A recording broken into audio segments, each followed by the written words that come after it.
about trusting the companies, but there's formalities that you can go through, i.e. NDAs and that sort of thing. But with regards to where you go get it prototype, as you know, China is the world's factory. And more than 80% of goods are manufactured all over in China. More than likely, if you're going to take this product to market eventually, it may well be the manufacturing is going to end up over in the Far East. Not always, more than likely. Depending on which industry your product is in, the initial part shouldn't matter. You should be able to get up to a certain stage, a prototype done here. We've made tons of different prototypes in different sectors. We have an interior shopping business. We have a cosmeceutical business, skin creams. And often the early part of that, so that we can retain control over what the end product looks like on that prototype, tends to be here in this country. It's once we've determined the business case for it, that there definitely is a business case. Once we decide what the financial plan is going to be and how we're going to commercialise it, that's when we look at where it's going to be made. So I think in terms of overcoming some of those difficulties, the other great thing is I've often used universities. I often use our local university in Bolton and at Manchester, because there tends to be departments there who can usually offer businesses in the local area some CAD support services, early design, early prototyping support services. And there's usually some funding around for that sort of stuff as well. Especially right now, there's a real focus on startups and providing rigor and structure and support around that. So I think if you look around, there could be some quick wins for you there. And then thereafter, it's a case of getting the early prototyping done here, and then looking at, usually with a partner, if you are going to look at some outside investment. And we're always looking at new products. We have a company called Investors where we look to invest in new businesses. So looking at, usually with an outside investor, if you're going to bring one in, they'll probably be able to answer some of those questions for you as well. So again, when you're looking for money from somebody, it's not just about the money, it's about smart money. It's about what else they're going to bring to the table as well. That's what you're looking for in somebody who's going to come into your business. Can we take that gentleman's question there? Okay, my name is Emmanuel. First of all, I'd like to say thank you to Mo that just spoke, because she basically said most of what I was going to ask. But just going to say, all right, so you had this idea, right? And I'm sure you went on to go check if there's been patents on it, right? But how exactly you did that? Because while you were speaking, there was a huge jump. You had this idea, then all of a sudden there's an office. But I want to know the transition whereby... You gave me 20 minutes. I want to know the transition whereby, like, all right, you got this idea, so like, you want to know if there's any patents around, and if anyone's done it and whatnot, how to actually bring out the prototype, and if you're going to license it and whatnot. So where did you gather that knowledge initially, and like, how is it that you was able to, go ahead and this? Right. It is actually a very good question, because often, when you take the first few steps, which tend to be the hardest, you take the first step, you gain a little bit of momentum, you get energized by what happens, the positive results you get, you take another few steps, and before you know it, you're on this roller coaster ride, and you've got the momentum you need. It's usually those first couple of steps that people, they'll think they've got a great idea, and they'll never get it. It's amazing how many people say to me, it's a bloody radio stuffed in a teddy bear.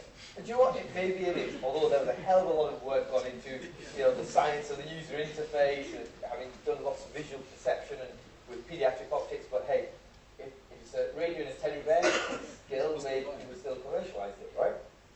And so many people have simple ideas, but they just won't take the first few steps, which is all it takes. We get a lot of business plans submitted to us for investment, and usually you find that the big hole in there is research.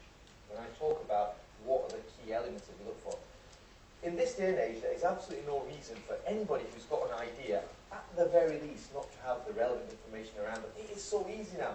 Nothing's more than a Google click away. Get your hands on Mintel, Instat, Data Monitor, every single market research report you can get your hands on. Make yourself a relative expert in that industry. I don't know anything about toys, I was toy inventor of the bloody year. So what I did was I got my hands on every single market research report in that industry, made sure that if I was going to sit in front of the senior buyer at Argos, I could talk to them intelligibly as a relative expert as to why it is they should buy my product and why it was going to be a big success. I knew what was happening in the industry. I knew the convergence of technology in price, in cost, in size, in weight meant that now, it was only now that it was possible for a product like this to hit the retail shelf at the right price point. So first of all, information. Surround yourself with all the right information, because that's the big problem we always have. There's always lots of gaps and holes in a lot of the business plans we get. The other question you asked was about intellectual property. One of the hats I wear is I'm Director of Entrepreneurship at UMIT, the University of Manchester Intellectual Property. So a lot of the great ideas that professors come up with, we get to play around with them and decide which ones get commercialised. And we have a pot which we use to then eventually commercialise it. Big problem for us, or a big challenge for us, is stopping the professors wanting to patent absolutely everything, even before we build a business case for the idea.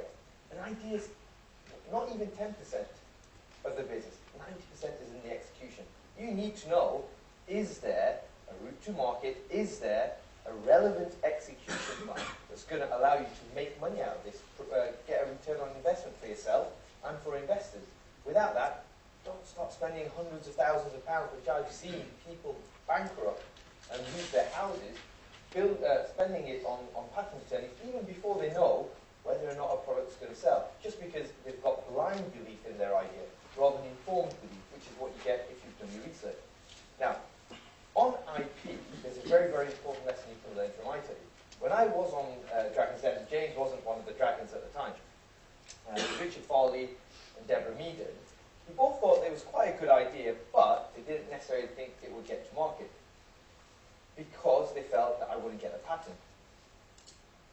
3 years or I still not got a patent, by the way. It's pending.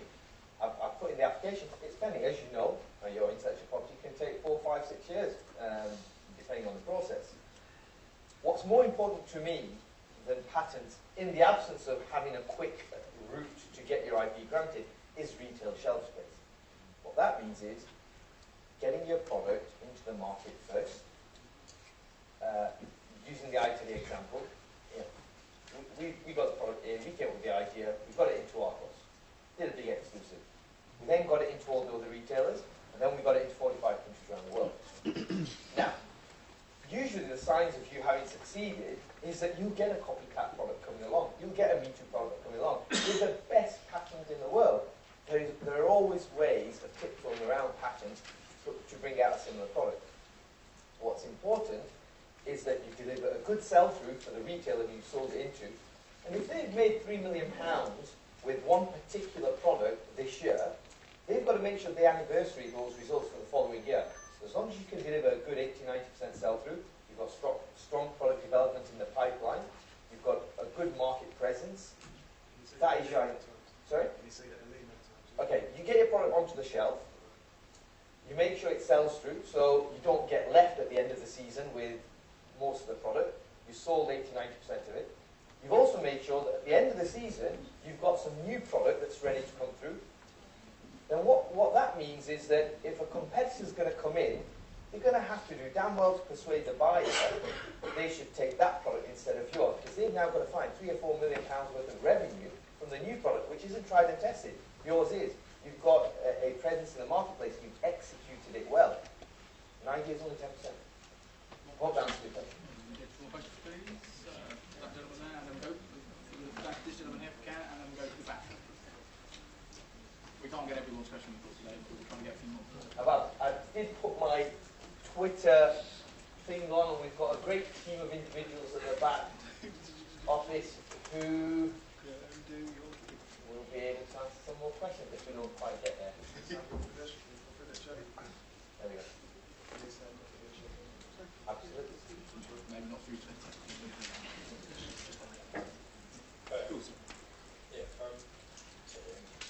Louis? Just there. Hi. Yeah, in a situation, I'm assuming you work as a team. So Sorry? I'm assuming you work as a team. I work with a team. Yeah, so in a situation whereby you own people's stake in a business as your team members, and one of the team members lose focus in that business, what would you do? How would you deal with that kind of situation? Very, very good question. It depends on case-by-case basis. I firmly believe that everybody in your team needs to be pulling in the right direction, in the same direction, and needs to pull their own weight, or you are going to get disgruntled partners. See it very